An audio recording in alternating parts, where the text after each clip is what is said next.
Before we begin this series in Bash, it's important to understand what a terminal is. Now, there are a few technicalities with the term terminal, but in this series, it's simply referring to the environment in which that you're issuing the Bash commands.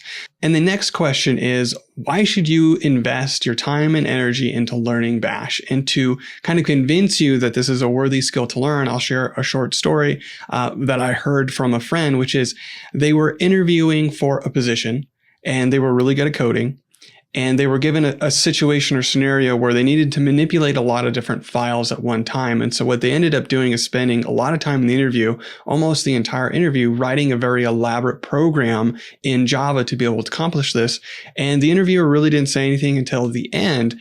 And then the interviewee presented their solution and they were very proud of it. But the interviewer looked at them rather confused and asked, why didn't you just use Bash? Why didn't you solve this with a single line of Bash? And that's the power of learning the terminal, learning Bash as a language, is because it will give you a huge increase in productivity and efficiency. It's worth mentioning that there are several different programs that allow you to launch a terminal, but in this series, we will be using the integrated terminal inside Visual Studio Code hosted by a GitHub code space.